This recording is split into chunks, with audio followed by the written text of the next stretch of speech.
Hey everyone, my name is Sean and in today's video we are looking at the 7 best decks that you need to start learning from 2020 before Yu-Gi-Oh! Master Duel is released. We know that from the last Master Duel trailer, cards from Genesis Impact are going to be in the game. So what I've decided to do is to do 2 sets of videos, one covering decks from 2020 and one covering decks from 2021 of strategies that you need to maybe catch up on if you're a player like me.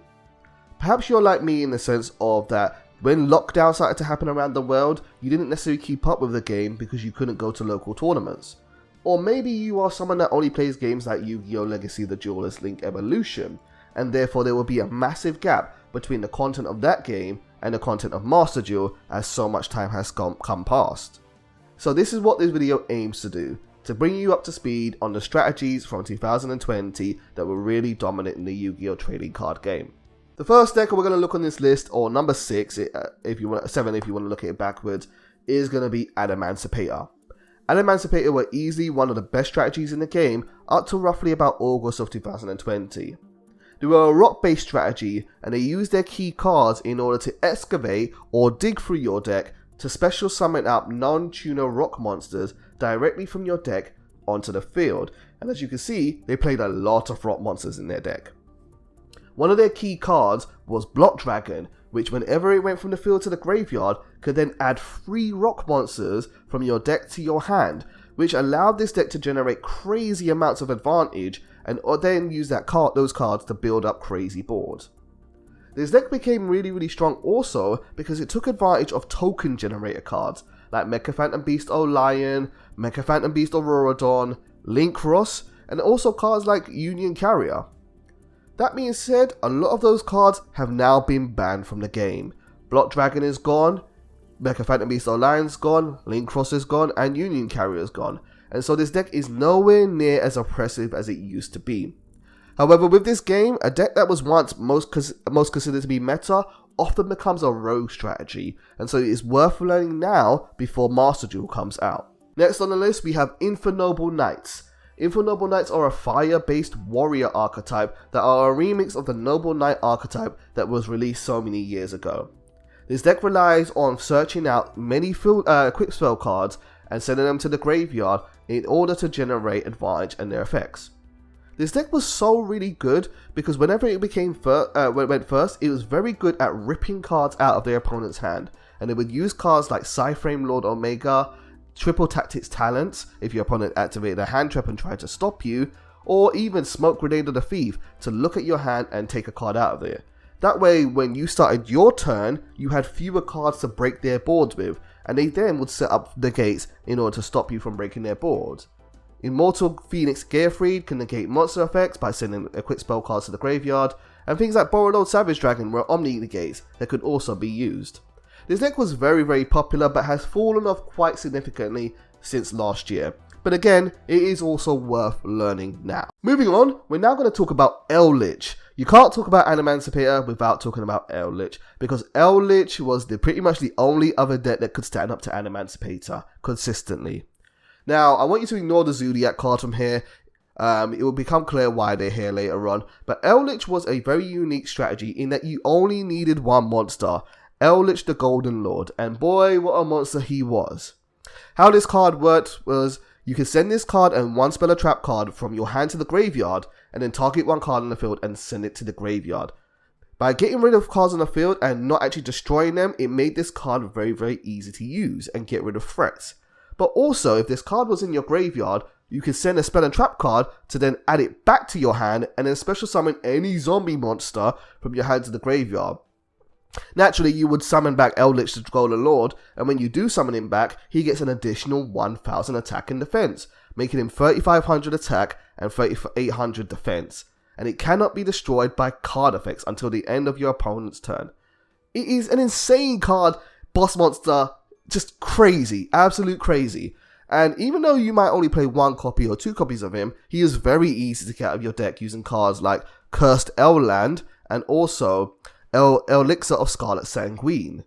So as you can see, the ELDLICH package, which are these spell cards here, Elixir cards here, 3 down here, and you've got Conquistador of the Golden Land, and Hakira of the Golden Land, and sometimes you play Elixir of White Destiny. These cards don't take up a lot of the deck, and so they were mixed a lot with other strategies such as Invoke Eldritch, Zodiac Eldritch, as you're seeing on the screen here. They were very good at being like a trap-based strategy. Their traps were also useful in other ways. They didn't just search out the monster. They could set cards directly from your deck, or they could destroy cards on the field as well. This strategy was a very good control strategy. It too has kind of fallen off, and not a lot of people are playing this anymore, but it is definitely still there as a rogue strategy, so it is worth learning. Next we have Dogmatika Invoked. I'm not going to talk about Invoked because Invoked is nothing new, but Dogmatika certainly was.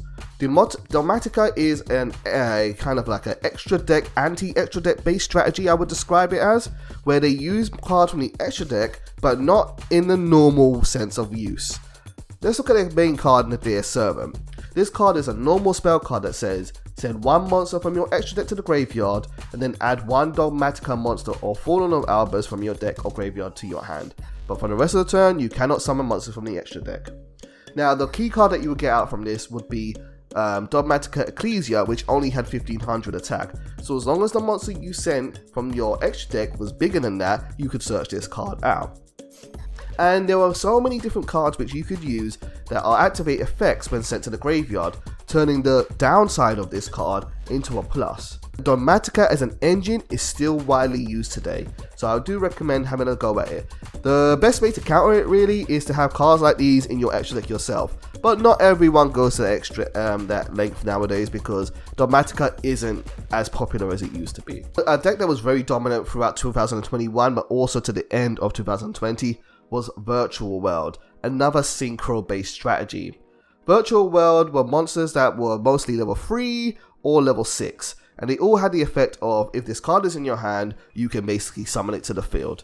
Because you were able to summon these level 3 and level 6 monsters to your field very easily, you were able to make a variety of different synchro summons, and mostly you'll make the Synchro 9 Virtual World QB Shen Shen. Now Shen Shen has different effects, but his main effect that was really oppressive was any card sent from the field to the graveyard is banished instead.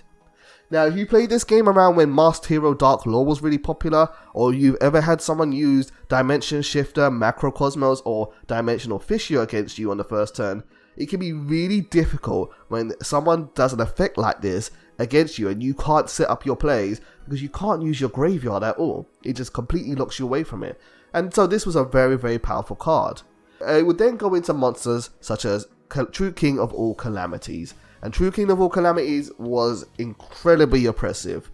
True King of Calamities has now been banned, so it isn't as strong as it once was, but it is still very, very good. Second deck on this list has to be Dragon Link. Dragon Link is technically playable in Link Evolution, but it really didn't go into its strides until 2020, where cards such as Red Eyes Darkness Metal Dragon came off the ban list and had its errata, Noctovision Dragon was released, and other cards, Chaos Space was released, making this deck a lot more consistent. And if you've never played against Dragon Link before, oh boy, you need to get yourself ready for this deck as it's still strong today. This deck is so oppressive to play against and it is an insane combo deck. The most difficult thing on this deck is knowing when to hit it with hand traps, knowing what its tunnel points are and when to break its board or when to bother responding. And even then, it could pretty much play through those two, so it wasn't always a done deal.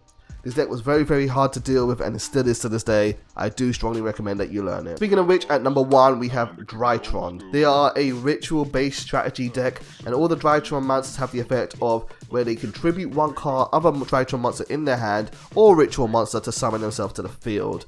Now DRYTRONs were often used with cards like Cyber Angel Ben 10, where when it is tributed can then search out a light fairy monster such as Vanity's Ruler, or most commonly Herald of Ultimateness. And Herald of Ultimateness can basically negate anything by discarding a fairy monster, such as a spell, trap, or even a special summon, which isn't very common for Omni negate effects. Normally they can just negate monster effects or special trap effects or spell cards, but not actual summons. And as long as this deck had fairy monsters in its hand, and it has a lot of fairy monsters in its deck to search through, then it would be able to constantly discard and negate your board. DRYTRONs are also machines who use cards like Cyber Emergency to search them out, but really this deck is still very, very strong and still very widely played today, so I do recommend getting up to speed with it. So there you have it guys, 7 decks I strongly recommend you start learning now before Master Duel comes out. Subscribe to the channel and tune in when I release my 2021 list as we go through the cards that were popular this year. And yes, I know Tri Brigade was released last year, but I'm talking about it in the next video for obvious reasons. Thank you guys for watching this video as always. I'll see you soon. Take care.